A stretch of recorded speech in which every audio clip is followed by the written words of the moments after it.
The narcissist's inevitable return presents a critical crossroads where someone's response determines whether they reclaim their freedom permanently or re-enter the cycle of manipulation they worked so hard to escape. This hoovering attempt arrives wrapped in familiar tactics: strategic vulnerability, promises of change, nostalgic reminders of good times, or manufactured crises requiring immediate attention. The person who understands the psychology behind this return can respond in ways that protect their hard-won peace while avoiding the traps the narcissist carefully sets to restore their supply source.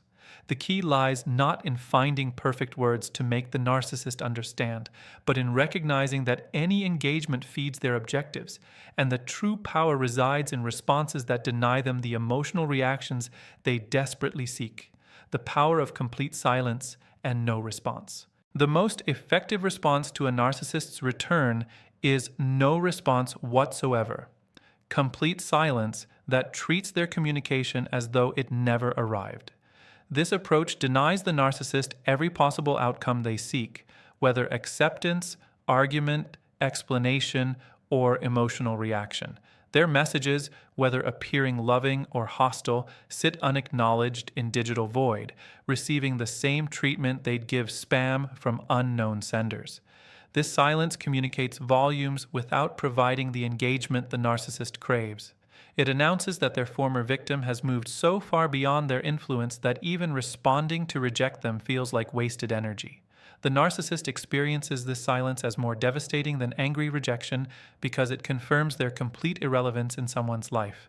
No response means no emotional investment, no lingering attachment, and no remaining power to affect their former victim's emotional state. The strength of this approach lies in its sustainability. It requires no emotional energy, provides no opportunities for the narcissist to manipulate through extended exchanges, and establishes a clear pattern that discourages future attempts. Complete silence transforms the narcissist's hoovering into shouting into void, eventually forcing them to accept that this particular supply source has permanently expired. The brief, emotionless boundary statement. For situations where complete silence proves impractical due to shared children, professional obligations, or other unavoidable connections, the appropriate response involves a single brief statement delivered with absolute emotional neutrality. This communication addresses only the practical necessity while refusing engagement with any emotional content, manipulation, or attempts to discuss the relationship itself. The statement remains factual and minimal, acknowledging receipt of their message if legally necessary, stating clearly that reconciliation is not possible, and requesting no further contact beyond required practical matters. This response contains no explanations, justifications, or emotional reactions that might provide openings for continued manipulation. It treats the narcissist's return attempt with the same professional courtesy one might extend to a former business associate. Polite but completely impersonal. The key to this approach lies in its finality. One statement clearly delivered, then return to silence regardless of the narcissist's responses. They will likely attempt to provoke extended exchanges through follow-up messages that alternate between loving and hostile, but these receive no acknowledgement.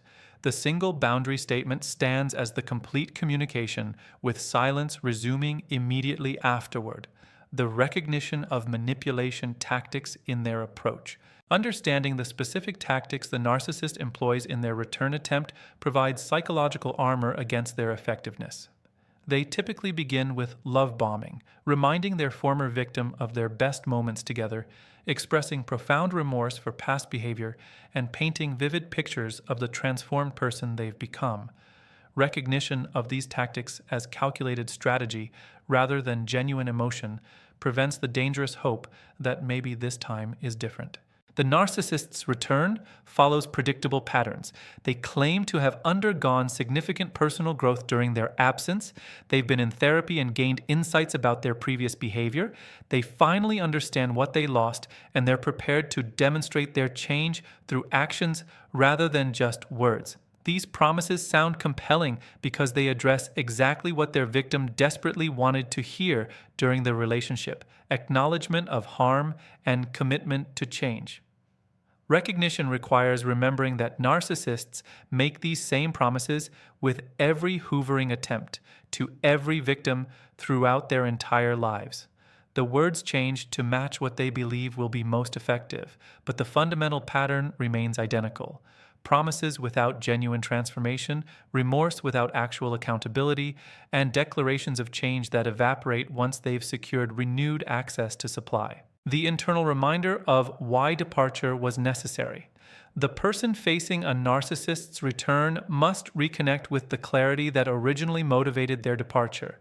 This involves reviewing documented evidence of abuse if kept, rereading journal entries from difficult periods, or consulting with trusted friends who witnessed the relationship's toxicity. The narcissist's absence often allows partial healing that softens memories of the worst moments, making their return seem less threatening than reality warrants. This internal reminder work counteracts the nostalgia and selective memory the narcissist attempts to activate through their return. They reference good times while omitting the patterns of devaluation, they apologize for specific incidents while ignoring systematic abuse, and they promise to address behaviors their victim mentioned while pretending broader dysfunction never existed. The person who maintains clear memory of the complete picture, not just isolated good moments, but the overall pattern of manipulation and harm, can resist the temptation to give another chance to someone who has already demonstrated they will not change. The appropriate response when a narcissist returns ultimately centers on protecting the peace, autonomy, and psychological health achieved through departure. Whether through complete silence, brief boundary statement, or internal reinforcement of why the relationship ended, the goal remains consistent. Refusing to re-enter the cycle of abuse that the narcissist's return is designed to restart. The person who responds from this place of self-protection rather than hope for the narcissist's transformation demonstrates they've learned the most important lesson. The narcissist's promises reveal nothing about their future behavior, but everything about what manipulation they believe will prove most effective at restoring their access to supply they view as rightfully theirs.